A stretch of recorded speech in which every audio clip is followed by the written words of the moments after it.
সবাইকে স্বাগত দীপ্ত সংবাদে। সাথে রয়েছে দোলা ডলরেস। শুরুতেই জানিয়ে দেব নিটল টাটা সংবাদ শিরোনাম। সোমবার থেকে সারা দেশে কঠোর লকডাউন, সবকিছু বন্ধ, নামতে পারে সেনা। করোনায় দ্বিতীয় সর্বোচ্চ 108 জনের মৃত্যু, সীমান্তে পরিস্থিতির ফের অবনতি। ঝুঁকি নিয়ে ইউরোপ যাত্রা, ভূমধ্যসাগরে ভাসতে থাকা 264 বাংলাদেশি উদ্ধার। রাজধানীর মাতুয়াইলে জাল স্ট্যাম্প তৈরি চক্রের মূল হোতা সহ 4 জন আটক।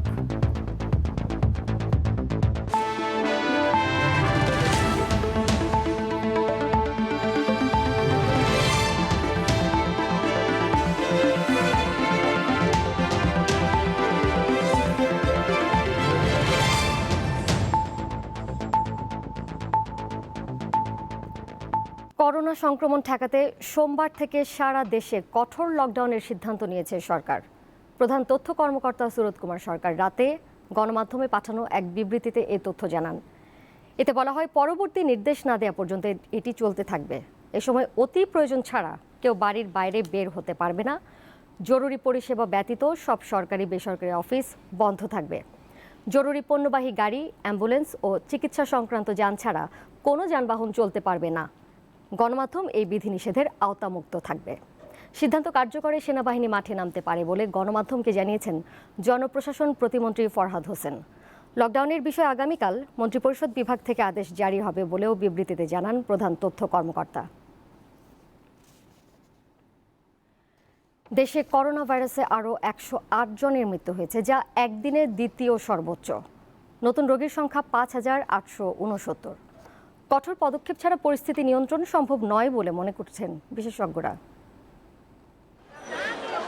করোনার দ্বিতীয় ঢেউয়ে টালমাটাল পুরো দেশ। গত কয়েকদিন আক্রান্তের দৈনিক হার শতকরা প্রায় 20%। শুক্রবার সকাল 8টা পর্যন্ত আগের 24 ঘন্টায় এই ভাইরাস কেড়ে নিয়েছে 108 জনের প্রাণ, যা এখন পর্যন্ত দৈনিক হিসেবে দ্বিতীয় সর্বোচ্চ। একই সময়ে নমুনা পরীক্ষা করা হয়েছে 27,653টি। এতে 5,869 জনের শরীরে ভাইরাস শনাক্ত হয়েছে। পরিস্থিতি সামাল দিতে কঠোর হওয়া ছাড়া আর কোনো বিকল্প নেই বলে মনে করছে করোনা সংক্রান্ত জাতীয় পরামর্শক কমিটি। আমাদের দেশের স্বাস্থ্য ব্যবস্থাটাকে আরো অনেক স্ট্রেংথেন করতে হবে, হসপিটাল ক্যাপাসিটি বাড়াতে হবে। কাজটা কঠিন, এই কথাটা আমরা শুনতে চাচ্ছি না। গত বছর জুন মাসেই নির্দেশনা পেয়েছিলেন প্রত্যেকটা জেলাতে আইসিইউ করার জন্য। শুধু হুকুম জারি করে দিয়ে বাসায় বসে থাকলাম, অফিসে বসে থাকলাম, এতে কিন্তু হবে না। জনস্বাস্থ্য বিশেষজ্ঞরা বলছেন, দেশে টিকার অপর্যাপ্ততা রয়েছে। তাই এই মুহূর্তে মাস্ক ব্যবহার সহ স্বাস্থ্যবিধির ওপর সর্বোচ্চ গুরুত্ব দিতে হবে। আগামী 14 দিন, 28 দিন বা 42 দিন এটা যে কতদূর যাবে সেটা আসলে একটা দুশ্চিন্তার ব্যাপার হয়ে দাঁড়াচ্ছে। বরঞ্চ যে জায়গাগুলো বেশি গুরুত্বপূর্ণ ছিল, যে যেমন ধরেন যারা আক্রান্ত হবে তাদেরকে বিচ্ছিন্ন করা, তারপরে ট্রেসিং করা, টেস্টিং করা, এবং শুধু তাই নয়, আরো একটা জটিল পরিস্থিতি আছে আমাদের সামনে, সেটা হলো এই ঈদুল আজহা। এজন্য সরকারের পক্ষ থেকে আমরা বলবো যে একটি উদ্যোগ নেওয়া হোক, যাদের সামর্থ্য আছে তারা যেন মাস্ক ডোনেট করে। ফলে এই মাস্কগুলো যাদের কেনার সামর্থ্য নেই তাদের মধ্যে দ্রুত বিতরণের ব্যবস্থা করা। সারা দেশে একযোগে করোনার চেইন না ভাঙতে পারলে পরিস্থিতি মোকাবিলা কঠিন হবে বলে মনে করছেন বিশেষজ্ঞরা। আহাদ হোসেন টুটুল, দীপ্ত সংবাদ, ঢাকা। বিধিনিষেধ আরোপের পরও ভারত সীমান্তবর্তী জেলাগুলোতে করোনা সংক্রমণ বাড়ছে। খুলনা ও রাজশাহীতে একদিনে মৃত্যু হয়েছে আরও 37 জনের। গত মাসের তুলনায় এ মাসে খুলনায় করোনা সংক্রমণ বেড়েছে 4 গুণ। 24 ঘন্টার ব্যবধানে খুলনা বিভাগে করোনায় প্রাণ হারিয়েছেন 23 জন, আর আক্রান্ত হয়েছেন 1322 জন। রাজশাহীতেও কমছে না সংক্রমণ এবং মৃত্যু হার। রাজশাহী মেডিকেল কলেজ হাসপাতালের করোনা ইউনিটে আক্রান্ত ও উপসর্গ নিয়ে আরও 14 জন মারা গেছেন। সাতক্ষীরায় একদিনে করোনা কেড়ে নিয়েছে 8টি প্রাণ, নতুন আক্রান্ত 53 জন। জেলায় লকডাউন আরও 1 সপ্তাহ বাড়ানো হয়েছে। চুয়াডাঙ্গায় নতুন করে আক্রান্ত হয়েছেন 116 জন। জেলায় করোনায় আক্রান্ত ও উপসর্গ নিয়ে 7 জনের মৃত্যু হয়েছে। সংক্রমণ বাড়ায় দিনাজপুরের ফুলবাড়ী উপজেলায় 10 দিনের জন্য কঠোর বিধিনিষেধ জারি করা হয়েছে। শনিবার থেকে লালমনিরহাট পৌরসভায় শুরু হচ্ছে 7 দিনের লকডাউন। ময়মনসিংহেও সংক্রমণের হার বাড়ছে। সিটি কর্পোরেশনের 11 এলাকায় চলছে কঠোর বিধিনিষেধ। আফসার উদ্দিন, দীপ্ত বার্তা কক্ষ। এইচএসসি পরীক্ষার ফর্ম পূরণের তারিখ ঘোষণা করেছে মাধ্যমিক ও উচ্চ মাধ্যমিক শিক্ষা বোর্ড। এক বিজ্ঞপ্তিতে জানানো হয়, আগামী 29 জুন থেকে 11 জুলাইয়ের মধ্যে স্বাস্থ্যবিধি মেনে ফর্ম পূরণ করতে হবে। ফর্ম পূরণের জন্য বিজ্ঞান শাখার শিক্ষার্থীদের 2,500 টাকা এবং মানবিক ও ব্যবসা শাখার শিক্ষার্থীদের 1,940 টাকা ফি দিতে হবে। এর অতিরিক্ত ফি আদায় করলে শিক্ষা প্রতিষ্ঠানের বিরুদ্ধে ব্যবস্থা নেওয়ার হুঁশিয়ারিও দিয়েছে শিক্ষা বোর্ড। এবছর নির্বাচনী পরীক্ষা হবে না। করোনা পরবর্তী টেকসই বিশ্ব এবং পানি সম্পর্কিত বিপর্যয় নিরসনে অন্তর্ভুক্তিমূলক আন্তর্জাতিক সহযোগিতার উপর জোর দিয়েছেন প্রধানমন্ত্রী শেখ হাসিনা। এজন্য 5 দফা প্রস্তাব দিয়েছেন তিনি। শুক্রবার 5ম জাতিসংঘ পানি এবং বিপর্যয় সম্পর্কিত বিশেষ অধিবেশনে দেওয়া ভিডিও বার্তায় এই প্রস্তাব তুলে ধরেন প্রধানমন্ত্রী। Orders on disaster 2019 করোনা মহামারীর কারণে বিশ্ব স্বাস্থ্য সংকটের মুখোমুখি। অর্থনৈতিক ও সামাজিক ক্ষতির কারণে টেকসই উন্নয়ন অগ্রগতি কমে গেছে। পরিষ্কার সুপেয় পানির ক্রমবর্ধমান ঘাটতি, কলেরা, টাইফয়েড ইত্যাদির মতো রোগের প্রাদুর্ভাব আমাদের শান্তি ও বিকাশের জন্য পানির প্রয়োজনীয়তার কথা মনে করিয়ে দেয়। পানি সংক্রান্ত ব্যাধি নিরসনে দরকার আরও শক্তিশালী ও অন্তর্ভুক্তিমূলক আন্তর্জাতিক সহযোগিতা। model has been developed to ensure inclusive. যাচ্ছি পরের প্রসঙ্গে। ভূমধ্য সাগর থেকে 264 বাংলাদেশিকে উদ্ধার করেছে তিউনিশিয়ার কোস্টগার্ড। ভূমধ্য সাগর দিয়ে অবৈধভাবে লিবিয়া থেকে ইউরোপে যাওয়ার পথে তাদের নৌকা ভেঙে ডুবে যায়। এ সময় সাগরে ভাসতে থাকেন অভিবাসন প্রত্যাশীরা। পরে তিউনিশিয়ার কোস্টগার্ড তাদের উদ্ধার করে বেন গার্ডেন উপকূলে নিয়ে যায়। পরে এসব অভিবাসন প্রত্যাশীদের জাতিসংঘের অভিবাসন সংস্থা IOM ও রেড ক্রিসেন্টের হাতে তুলে দেওয়া হয়। তিউনিশিয়ার দ্বীপ জেরবার একটি হোটেলে তাদের কোয়ারেন্টাইনে রাখা হয়েছে।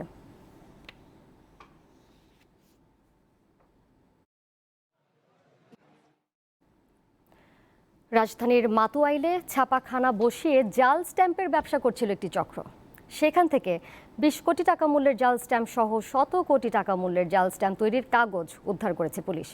গ্রেপ্তার করা হয়েছে চক্রের মূল হোতা রানা সহ 4 জনকে। এ কাজে সরকারি কোনো কর্মকর্তা কর্মচারী জড়িত কিনা তা তদন্ত করছেন গোয়েন্দারা। 20 কোটি টাকা মূল্যমানের জাল স্ট্যাম্প, 100 কোটি টাকার স্ট্যাম্প তৈরির কাগজ এ সবই উদ্ধার হয়েছে রাজধানীর মাতুয়াইলের একটি কারখানা থেকে। পুলিশ বলছে, আধুনিক প্রিন্টিং মেশিন বসিয়ে 2 বছর ধরে স্ট্যাম্প জালিয়াতি করে আসছিল চক্রটি। মূল হোতা সহ 4 সদস্যকে গ্রেপ্তারের পর তাদের কাছ থেকে উদ্ধার করা হয়েছে নগদ 3 কোটি টাকা। পুলিশের দাবি, এই চক্রের সদস্যরা ছড়িয়ে আছে দেশ জুড়ে। বিভিন্ন খামগুলি তাদের কাছে পাওয়া গিয়েছে, যে বরিশাল সদর, চট্টগ্রাম শহর, এভাবে খাম আছে। খামের বিভিন্ন জায়গায় আমি বলেছি যারা ইউজার আছে তারা নিয়ে যায়, তাদের কাছে বিক্রি করে কিন্তু অরিজিনাল টাকায়। শিল্প কারখানা, হাসপাতাল, ব্যাংক, বিমা সহ সরকারি বিভিন্ন প্রতিষ্ঠানে এসব জাল রেভিনিউ স্ট্যাম্প সরবরাহ করা হতো। এ কারণে কোটি কোটি টাকার রাজস্ব হারাচ্ছে সরকার। হঠাৎ বড়লোক হওয়ার স্বপ্ন সবসময়, এবং টাকাও পাওয়া গেছে অনেক, এবং এর আগেও তো তারা তো অনেকদিন ধরেই ব্যবসা করছে প্রাথমিকভাবে জানা যায়। আমাদের প্রাথমিকভাবে যে প্রথম যে ব্যক্তি রানা সেই মাস্টারমাইন্ড, তার সাথে আরো সহযোগী এবং সরকারি বেসরকারি অন্য কেউ জড়িত আছে কিনা সবই তো আমরা বাইর করবো ইনশাল্লাহ। স্ট্যাম্প ব্যবহারের ক্ষেত্রে সব কর্মকর্তাদের সতর্ক থাকার পরামর্শ পুলিশের। সংস্থাগুলির জন্য গুরুত্বপূর্ণ। আসিফ জামান, দীপ্ত সংবাদ, ঢাকা। জনবান্ধব নয় এবারের প্রস্তাবিত বাজেট, আবার সব ব্যবসায়ীদের জন্যও নয়। একটি নির্দিষ্ট মহলকে খুশি করতে এই বাজেট প্রণয়ন করা হয়েছে। ভার্চুয়াল আলোচনায় এমন অভিযোগ করেছেন বক্তারা। তারা বলেন, করোনা পরিস্থিতিতেও উপেক্ষিত হয়েছে স্বাস্থ্য খাত। তবে পরিকল্পনামন্ত্রী দাবি করেছেন, দেশের অর্থনৈতিক অবস্থা যেরকম, প্রস্তাবিত এই বাজেট ঠিক পথেই আছে। বাজেটের আকার প্রাক্কলন করা হয়েছে। 2021-22 অর্থবছরের জন্য জাতীয় সংসদে 6,03,681 কোটি টাকার বাজেট উপস্থাপন করা হয় গত 3 জুন। মানুষের জীবন জীবিকাকে প্রাধান্য দিয়ে দেশকে এগিয়ে নেয়ার অঙ্গীকার করে বলা হয়, এ বাজেট ব্যবসা বান্ধব। ঘাটতির পরিমাণ দাঁড়াবে 2,14,000 681 কোটি টাকা। প্রস্তাবিত বাজেট নিয়ে শুক্রবার ভার্চুয়াল আলোচনার আয়োজন করে centre for governance studies CGS. মূল প্রবন্ধে বলা হয়, বাজেটের তথ্য আর বাস্তবের বেশি মিল নেই। উপেক্ষিত স্বাস্থ্য, শিক্ষা ও সামাজিক নিরাপত্তা খাত। এবারের বাজেটে গতানুগতিক রক্ষণশীল ব্যবস্থা নিয়েছে। সামাজিক সুরক্ষা, স্বাস্থ্য, শিক্ষার মতো সর্বজন খাতে প্রকৃত বরাদ্দ আগের চেয়ে কমেছে। বক্তারা বলেন, বাজেট প্রণয়ন থেকে বাস্তবায়নে জনপ্রতিনিধিরা ঠিকমতো দায়িত্ব পালন করেন না, ফলে জনগণের স্বার্থ প্রতিফলিত হয় না বাজেটে। উনি বলেছেন ব্যবসা বান্ধব বাজেট, কিন্তু ব্যবসার মধ্যেও সকল ব্যবসায়ীর জন্য বাজেট না, এবং পুরোপুরি এই বাজেটের মধ্যে এই কোভিডের অস্তিত্ব, কোভিডের দ্বিতীয় এবং তৃতীয় ওয়েভের অস্তিত্বটাই আসলে এখানে উপেক্ষা করা হয়েছে। আলোচনায় অংশ নিয়ে সাবেক বাণিজ্যমন্ত্রী ও বিএনপি নেতা আমির খসরু মাহমুদ চৌধুরী বলেন, রাজনৈতিক অবস্থার উন্নতি না হলে বাজেটে মুক্তবাজার অর্থনীতির সুবিধা পাবেন না ব্যবসায়ীরা, লাভ নেই জনগণেরও। যদিও পরিকল্পনা মন্ত্রীর দাবি, কাঙ্ক্ষিত পথেই আছে দেশের অর্থনীতি ও বাজেট। বিজনেস ফ্রেন্ডলি বাজেট যেহেতু হয়েছে, দেয়ার আর এরিয়াস যেখানে আরো পলিশ করার প্রয়োজন আছে। যে ধাঁচে আমরা এগোচ্ছি, এগ্রি অর নট, আপনি জঙ্গলে গিয়ে বন্দুক দিয়ে এটাকে হত্যা করবেন কিনা, দ্যাট ইজ ইয়োর দায়িত্ব, choice. But as it is now, আমরা যে ধাঁচে এগোচ্ছি, যে মডেলে, we are right on the middle of that track, এইটা অনেকে বলেছেন। যারা ওনাদেরকে ক্ষমতায় নিয়ে গেছে, ক্ষমতায় রাখবে, this model is created for the enablers of the government, as simple as that. যতদিন বাংলাদেশের মানুষের কাছে তাদের ভোটের মাধ্যমে একটি দায়বদ্ধ সরকার, জবাবদিহি সরকার হবে না, ততদিন এই মডেল দিন দিন খারাপের দিকে যেতে থাকবে। সম্পদ পুঞ্জীভূত হবে 1% লোকের কাছে। তিনি বলেন, কালো টাকা সাদা করার সুযোগ দেয়া হচ্ছে, যা দেশের কাজে আসছে না। একইভাবে পাচারকারীদের বিরুদ্ধে নেওয়া হচ্ছে না কোনো ব্যবস্থা। মিজানুর রহমান, দীপ্ত সংবাদ, ঢাকা। রোহিঙ্গাদের ভোটার তালিকায় অন্তর্ভুক্ত করা, কর্ণফুলী গ্যাস ডিস্ট্রিবিউশন কোম্পানির দুর্নীতি সহ আরও কিছু দুর্নীতি বিরোধী অভিযানের মধ্যেই দুদকের এক কর্মকর্তার বদলি নিয়ে সমালোচনা চলছে চট্টগ্রামে। ট্রান্সপারেন্সি ইন্টারন্যাশনাল বাংলাদেশ বলছে, এতে চট্টগ্রামের স্বাস্থ্য খাত সহ সরকারি ও বেসরকারি অন্যান্য খাতের চলমান দুর্নীতির তদন্ত বাধাগ্রস্ত হবে। চট্টগ্রামের স্বাস্থ্য খাতে দুর্নীতি, চট্টগ্রাম মেডিকেল কলেজ হাসপাতালের টেন্ডার নিয়ন্ত্রণ, বদলি, নিয়োগ বাণিজ্য, ক্লিনিক ব্যবসা, কমিশন ব্যবসা সহ নানা অভিযোগ বিএমএ চট্টগ্রামের এক প্রভাবশালী নেতার বিরুদ্ধে। দুর্নীতি দমন কমিশন দুদকের অনুসন্ধানেও উঠে এসেছে অনিয়ম ও দুর্নীতির তথ্য। এছাড়া রোহিঙ্গা সহ 55,000 মানুষকে অবৈধভাবে ভোটার তালিকায় অন্তর্ভুক্ত করা, কর্ণফুলী গ্যাস ডিস্ট্রিবিউশন কোম্পানিতে দুর্নীতি সহ আরও কিছু অভিযোগের তদন্তও চলছে। এসব ঘটনা তদন্তের দায়িত্বে ছিলেন দুদকের উপসহকারী পরিচালক শরীফ উদ্দিন, কিন্তু হঠাৎ তার বদলি আলোচনার জন্ম দিয়েছে। স্বাস্থ্য খাতের দুর্নীতি নিয়ে যে তদন্ত হচ্ছে, তার একটি পরিণতি লাভের আগেই এই দুর্নীতি তদন্তের সাথে যিনি যুক্ত তাকে সরিয়ে দেওয়া, এটিকে জনগণ একটি ষড়যন্ত্র হিসাবে দেখছে। সেহেতু সরকার উচ্চ পর্যায় থেকে এই বিষয়টিতে হস্তক্ষেপ করা প্রয়োজন বলে আমি মনে করি। শরীফ উদ্দিনের তদন্তে থাকা মামলার ভবিষ্যৎ নিয়ে শঙ্কা দেখছেন অনেকে। স্বাস্থ্য খাতের ড্রাইভার যখন কোটি টাকার গাড়ি চালায়, এখানে নতুন করে বলার আর কিছু অপেক্ষা রাখে না। সুতরাং এই জায়গায় শরীফ সাহেবকে আবার এনেই স্বাস্থ্য খাতের বিষয়গুলো তদন্ত করা দরকার। তবে দুদক বলছে, শরীফ উদ্দিনের বদলি স্বাভাবিক প্রক্রিয়ার অংশ। এতে চলমান মামলার কার্যক্রম কিছুটা বাধাগ্রস্ত হলেও ছাড় পাবে না দুর্নীতিবাজরা। যিনি নতুন কর্মকর্তা আসবেন, তিনি আবার প্রথম থেকে শুরু করবেন, আবার অনুসন্ধান তদন্ত কিছু তো বিলম্বিত হবে। তারা তো ক্ষমতাশালী প্রভাবশালী হোক না কেন, যদি তার বিরুদ্ধে অনুসন্ধানকালীন সময়ে আপনার দুর্নীতির প্রমাণ পাওয়া যায়, অতি শীঘ্রই সেগুলো আপনার রিপোর্ট যাবে হেড অফিস থেকে, নিঃসন্দেহে সে বিষয়ে আপনার ডাইরেকশন দেওয়া হবে।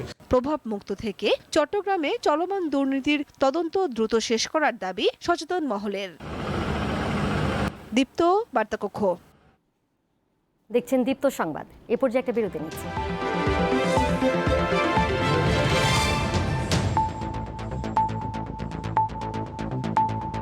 স্বাগত আরও একবার। রাজধানীর বাজারে চালের দাম কেজিতে 2 থেকে 5 টাকা বেড়েছে। বর্ষা মৌসুম শুরু হয়, মাছ আসছে কম, তাই দর বেশি। আর ইলিশ আগে থেকেই সাধারণের নাগালের বাইরে। রাজধানীতে নিত্যপণ্যের বাজার কোনোভাবেই স্বাভাবিক হচ্ছে না। দেশের বিভিন্ন জায়গায় বন্যার অজুহাতে বাড়ানো হয়েছে চালের দাম। সয়াবিন তেলের দাম বেশ কিছুদিন ধরেই চড়া। নতুন করে দাম না বাড়লেও কমার কোনো লক্ষণ নেই। মিনিকেট চাউল আসিল আগে 60 টাকা, বর্তমানে আমরা এক সপ্তাহের ব্যবধানে 65 বেচতেছি। আটার চাল ছিল 50 টাকা, বর্তমানে বেচতেছি 55 টাকা। বেড়েছে ডিমের দাম, সবজির বাজারও চড়া। আর সারা দেশে নদীর পানি বাড়ায় মাছ আসছে কম, তাই দাম বেশি। মাছের দাম গত সপ্তাহে একটু বেশি আছে, কেন পানি চানি আছে আর গাড়ি ভাড়া বেশি লাগে। নদীর পানিতে কমলে না কমলে তো মাছ মারতে পারবে না। হ্যাঁ, বাজার মনিটরিং এর বিষয়টা আসলেই ওই রকম আছে বলে মনে হয় না, কারণ এই যে মূল্য তালিকা কিছু কিছু দোকানে আছে, সব দোকানে যেমন এটা দেখা যায় না। মুরগির দাম চলতি সপ্তাহে কিছুটা কমেছে। পেঁয়াজের বাজার স্বাভাবিক থাকলেও বেড়েছে আদা ও রসুনের দর। ক্রেতাদের অভিযোগ, বাজার পর্যবেক্ষণ না থাকায় জিনিসপত্রের দাম ঊর্ধ্বমুখী। সরবরাহ এবং মূল্য যেন একটা সামঞ্জস্যপূর্ণ হয়, এটাই সরকারের নিয়ন্ত্রণ করা উচিত। যেভাবে পারছে মুনাফা করে নিচ্ছে। দ্রব্যমূল্যের দাম প্রতিদিনই বৃদ্ধি পাচ্ছে। 40 টাকা কেজি ফরিদপুরিটা, আর পাবনাটা বিক্রি হচ্ছে 50। আদা চায়নাটা 160 টাকা বিক্রি হচ্ছে, আর নিয়ম একটা আছে সেটা 140। আম, জাম, লিচু, কাঁঠাল সহ মৌসুমি ফলে ভরা বাজার, দামও হাতের নাগালে। তবে ফলে বিষাক্ত রাসায়নিক মেশানো হয় কিনা তা তদারকিতে নেই ভ্রাম্যমাণ আদালত বা আইন শৃঙ্খলা বাহিনীর অভিযান। আমি কোথাও কিন্তু দেখি নাই যে আইন শৃঙ্খলা রক্ষাকারী বাহিনী বা ভোক্তা সংরক্ষণ অধিকার কমিটির কেউ এসে আপনার অভিযান চালিয়েছে বা মৌসুমি ফলগুলা চেক করেছে যে এখানে কোনো বিষাক্ত কেমিক্যাল আছে কিনা। আমি কিনে লই আরই বেশি, এবং মনে করেন যে কি আর দেয় না দেয় কইতে আরই নাই। এদিকে সরবরাহ ভালো থাকায় দেশি বিদেশি মুরগির দর স্বাভাবিক। গরু ও খাসির মাংসের বাজারও রয়েছে স্থিতিশীল। বাহাজিদ আহমেদ, দীপ্ত সংবাদ, ঢাকা। যাচ্ছি ভিন্ন প্রসঙ্গে। বাংলাদেশের স্বাধীনতার পর মুক্তিযুদ্ধ ভিত্তিক বেশ কিছু ছবি তৈরি হয়, বাণিজ্যিকভাবে সফলও হয়েছিল, কিন্তু সেই ধারা বেশি দিন স্থায়ী হয়নি। ভালো গল্প নেই, আছে লোকসানের শঙ্কা কিংবা ছাড়পত্রের জটিলতা। এমন নানা কারণে মুক্তিযুদ্ধ নিয়ে সিনেমা বানানোর আগ্রহ হারাচ্ছেন নির্মাতারা। বাংলাদেশের মুক্তিযুদ্ধ নিয়ে চলচ্চিত্র নির্মাণ শুরু হয় 1971 সাল থেকেই। স্বাধীনতা যুদ্ধ চলার সময়ই প্রামাণ্যচিত্র স্টপ জেনোসাইড নির্মাণ করেন কিংবদন্তি চলচ্চিত্র পরিচালক জহির রায়হান। উঠে আসে বাঙালিদের উপর পাকিস্তানি সেনাদের গণহত্যা, সীমান্তে উদ্বাস্তুদের ঢল, আশ্রয় শিবিরে মানবেতর জীবন। এরপর আরো অনেক ছবি হয়েছে, ওরা 11 জন, হাঙর নদী গ্রেনেড, মেঘের পর মেঘ, আলোর মিছিল। মেঘের অনেক রং ছবিতে তুলে ধরা হয় হানাদার বাহিনীর বর্বরতা, নারীদের বীভৎস নির্যাতনের চিত্র, মুক্তিযোদ্ধাদের বীরত্ব গাথা। 75-এর পর এ ধারা থেমে গেলেও 90-এর দশকে আবার সেলুলয়েডে ঠাঁই পেতে শুরু করে মুক্তিযুদ্ধ।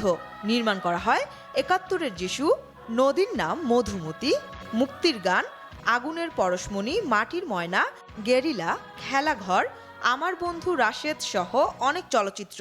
আমাদের স্বাধীনতা দিবস, সেই স্বাধীনতা দিবসের প্রাক্কালে কিন্তু আমরা এগুলো নিয়ে আলোচনা করি, অনেক কথাবার্তা হয়। ওই 21শে ফেব্রুয়ারি নিয়ে বাংলা ভাষা নিয়ে কথা হয়। এগুলো যখন দিনগুলো পার হয়ে যায় তখন কিন্তু আমরা সব ভুলে যাই, তখন আর এগুলোকে নিয়ে কেউ মাথা ঘামায়। তবে এখন আর আগের মতো মুক্তিযুদ্ধ নিয়ে ছবি হচ্ছে না, হলেও প্রশ্ন মান নিয়ে নানা অভিযোগও আছে নির্মাতাদের। রাজনৈতিক প্রতিবন্ধকতা একটা বিষয়, যখন ছবি কম হয়েছে আপনারা সবাই জানেন যে এমন একটা সময় ছিল যখন 7ই মার্চের ভাষণটাই অলিখিতভাবে নিষিদ্ধ ছিল। বাজেটের সীমাবদ্ধতা আছে, কোনো ক্ষেত্রে আমি মনে করি যে আমাদের শিল্পী সংকটও আছে। বিনিয়োগ ফেরত না আসার শঙ্কায় মুক্তিযুদ্ধ নিয়ে বাণিজ্যিক ধারার সিনেমা বানাতে চান না অনেকে। সত্যিকারের মুক্তিযুদ্ধ দেখাতে গেলে যে সময়, যে নেসেসারি যে ইকুইপমেন্টস দরকার সেগুলো এখন আর পাওয়া যাচ্ছে না। নির্মাণটা একটু কমেছে একটাই কারণে, হলে গিয়ে 2.5 ঘন্টা 3 ঘন্টা বসে মুক্তিযুদ্ধ ভিত্তিক ছবি দেখতে চায় না। তারা বলছেন মুক্তিযুদ্ধ ভিত্তিক ছবি নির্মাণে দরকার এ নিয়ে আরো গবেষণা, ভালো গল্প তুলে আনা। আফরোজ আলী মাসা, দীপ্ত সংবাদ, ঢাকা। সংবাদে আবারও বিরতি নিচ্ছি, আরো খবর নিয়ে ফিরছি একটু পরে।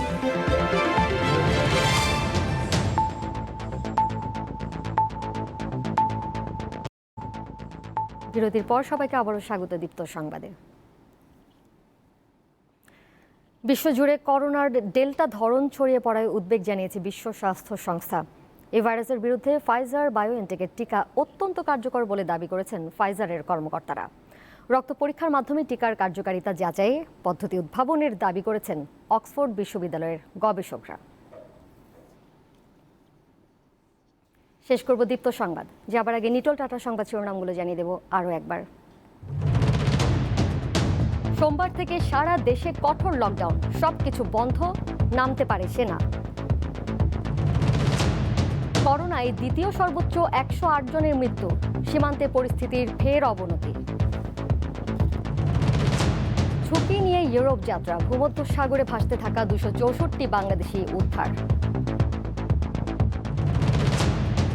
রাজধানীর মাতোয়াইলে জাল স্ট্যাম্প তৈরি চক্রের মূল হোতা সহ 4 জন আটক।